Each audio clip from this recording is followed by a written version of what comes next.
जय श्री सीताराम भाई लोग। आज मेरा एकादशी का व्रत है। आप लोग देख सकते हैं कि मेरे सारे भगवान जी रेडी होकर अपने आसन में विराजमान हैं। और आप लोग यहाँ पे देखिए बाबा भोलेनाथ जी है, जो जैसे मैं सावन में 11 बेलपत्र में राम नाम लिख के अर्पित करता हूँ। आप लोग देखिए यहाँ पर मेरे सारे भगवान जी रेडी हो गए। ये मेरे ठाकुर महाराज जी है, यहाँ पे विष्णु जी है, माता महालक्ष्मी माँ है, उसी के बगल में शंख है जिसे मैं डेली सुबह पूजा के पश्चात बजाता हूँ, और घंटी है। और आप लोग देखिए मेरे भगवान जी रेडी होकर के कितनी अच्छे सुशोभित हो रहे हैं। आप लोग दर्शन कीजिए, मन से दर्शन कीजिए। आप लोग यहाँ देखिए बगल में रामायण है जिसे मैं नित्य शाम को पाठ किया करता हूँ, और इसका वीडियो बना के मैं अपने चैनल यूट्यूब में डाला करता हूँ। आप लोग जा करके देख सकते हैं। और मैं बेलपत्र रखने के लिए छोटी सी मटकी यूज़ करता हूँ। इसमें बेलपत्र 3-4 दिन तक कुछ खराबी नहीं होता है, क्योंकि यहाँ पर मैं जहाँ झाझा पे टाउन में रहता हूँ, वहाँ बेलपत्र का गाछ कहाँ है ये मुझे नॉलेज नहीं है, जिसके चलते मैं जब स्कूल जाता हूँ अपना वाइफ को छोड़ने के लिए, मैं वहीं से मैं बेलपत्र लेके आ जाता हूँ और उससे मैं मटकी में रख देता हूँ, जिसके चलते मुझे थोड़ी सुविधा होती है। आप लोग भी चाहे इस टेक्निक का यूज़ कर सकते हैं। अब मैं स्कूल आ गया हूँ अपना वाइफ को छोड़ने के लिए, और आप लोग देख सकते हैं यहाँ स्कूल के सामने ठीक हनुमान जी का मंदिर, आप लोग दर्शन कीजिए। और यहाँ पे देखिए बच्चे लोग का प्रेयर स्टार्ट हो गई है। जो बच्चे लोग सब लाइन में लग करके, कितने छोटे छोटे बच्चे कितने अच्छे भी लग रहे हैं, सब लाइन पे लग करके प्रेयर कर रहे हैं।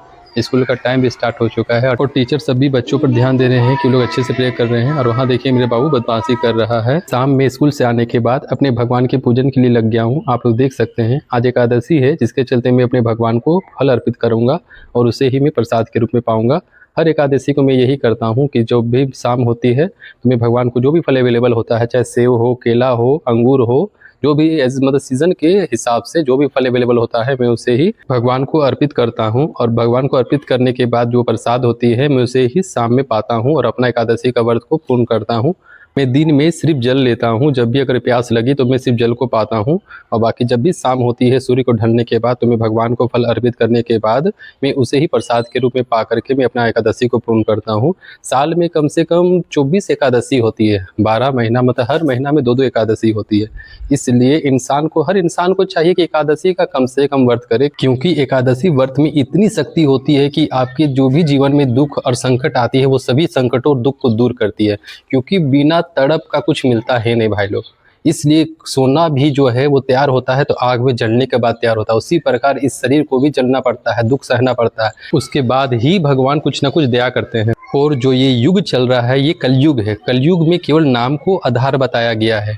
इस युग में जितना नाम आप लोग स्मरण कीजिएगा, जितना भगवान का नाम लीजिएगा, उतना ही आपके जीवन में समझिए कि दुख दूर होंगे और जीवन में खुशहाली आएगी। इस युग में पूजा का उतना महत्व नहीं है जितना महत्व नाम जपने का है। इसलिए आप लोग कम से कम भगवान का नाम को जपिए। भगवान के लिए भोग रेडी हो गया भाई लोग, आप लोग देख सकते हैं। और मैं इसे ही भगवान को अर्पित करूंगा, उसे भोग लगाऊंगा, और यही बोलूँगा कि भगवान जी कृपया करके आप इसे भोग लगाइए। आप लोग भी देखिए कि मेरे भगवान जी के सामने मैंने अपने जो भी प्रसाद रेडी किया हूँ मैं उसे रख दिया हूँ, और उन्हें यही रिक्वेस्ट करता हूँ कि भगवान जी आप इसे भोग लगाइए, मन से भोग लगाइए, और आप अपना साथ सदैव बनाए रखिएगा। चाहे मेरे जीवन में कैसा भी समय आए, चाहे सुख का समय आए या दुख का समय आए, कम से कम आप अपना साथ कभी मत छोड़िएगा। आप हमेशा मेरे हाथ थामे रखिएगा। बस यही मैं अपने भगवान से रिक्वेस्ट करता हूँ, और अपना जो भी होता है तन मन से बस मैं पूजा करते रहता हूँ। और मेरा जीवन में जब भी कोई दुख या संकट आता है तो बस मैं अपने भगवान से शेयर करता हूँ, क्योंकि मुझे अपने भगवान पर ही सबसे ज़्यादा भरोसा है कि मेरे जीवन में जब भी कुछ दुख आएगा तो वो उससे जरूर दूर करेंगे। मैं अपने जीवन का सबसे पहला साथी या दोस्त मैं सिर्फ अपने भगवान को मानता हूँ, क्योंकि मुझे उन्हीं पर सबसे ज़्यादा भरोसा होता है कि यदि मेरे जीवन में कुछ भी ऊपर नीचे होगा तो वो उसे जरूर देखेंगे। अब मैं माला करने के बाद रामायण का पाठ करता हूँ, और मैं इसे नित्य दिन करता हूँ, और इसका छोटा छोटा वीडियो बना करके मैं अपने यूट्यूब चैनल पर भी डालता हूँ। आप लोग से ये भी रिक्वेस्ट है कि आप लोग अपना प्यार सदैव बनाए रखिएगा। मैं डेली रामायण का 2-2 पन्ना ही पाठ करता हूँ, और उसी का मैं वीडियो बना करके अपने यूट्यूब चैनल पर डालता हूँ। आप लोग उसे जा करके देख सकते हैं। इस दुनिया में यदि इंसान का कोई सच्चा साथी है तो वो केवल ईश्वर है। और कहा भी गया है, सुख के सब साथी पर दुख में ना कोई, हे राम तेरा नाम एक साचा और दूजा ना कोई। मतलब इस दुनिया में सुख का साथी बहुत कोई है, पर आपका जीवन में यदि कभी दुख आता है तो इंसान मुंह मोड़ देते हैं। इसलिए मेरा जो भी कुछ होता है मैं बस अपने भगवान से ही शेयर करता हूँ। अब मैं पाठ करने के बाद अपने भगवान जी की आरती करता हूँ, क्योंकि यदि कुछ गलती उनती हो जाती है पूजा पाठ में तो उसके लिए क्षमा के लिए सबसे बड़ा चीज़ होता है आरती। और लास्ट में नाम कीर्तन, अर्थात जिस भी भगवान का पूजन कर रहे उसका नाम का कीर्तन कीजिए। यदि आप सीताराम जी का पूजन कर रहे हैं तो अंत में सीताराम सीताराम का कीर्तन जरूर कीजिए। इससे आपकी पूजा पाठ में जो भी अगर छोटी मोटी गलतियाँ हो जाती है तो उसके लिए भगवान जी सहज ही माफ़ कर देते हैं, क्योंकि वो कृपा निधान है। इसलिए हम लोग तो उनके बाल बच्चे हैं, हम उससे तो गलती होना कुछ ना कुछ संभव ही है, इसलिए जो भी कुछ गलती होता है वो उसे माफ़ कर देते हैं। अब भगवान जी का आरती करने के पश्चात मैं उन्हें आरती दिखाता हूँ। ये रामायण जी है, मानस जी है, जिन्हें मैं आरती दिखाता हूँ, नित्य दिन आरती दिखाता हूँ।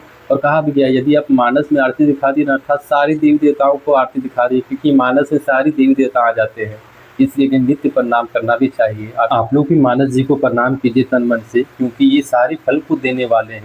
मानस जी को आरती दिखाने के पश्चात मैं अपने ठाकुर महाराज जी को, लड्डू गोपाल राधा रानी को, विष्णु जी को, माता महालक्ष्मी माँ को, शिव जी को, सभी को आरती दिखाता हूँ और यही विनती करता हूँ कि आप अपना साथ सदैव बनाए रखिएगा प्रभु जी। मैं इसी प्रसाद को पा करके मैं अपना एकादशी के व्रत को पूर्ण करता हूँ। आप लोग इस प्रसाद को जरूर ग्रहण कीजिए और मैं अपने भगवान जी से ये जरूर प्रार्थना करूँगा कि आप लोग कभी घर परिवार में हमेशा खुशियाँ बना रहें और आप लोग भी हमेशा हंसते खेलते रहिए और आप लोग भी भगवान को तन मन से पूजा कीजिए। जय श्री सीताराम भाई लोग।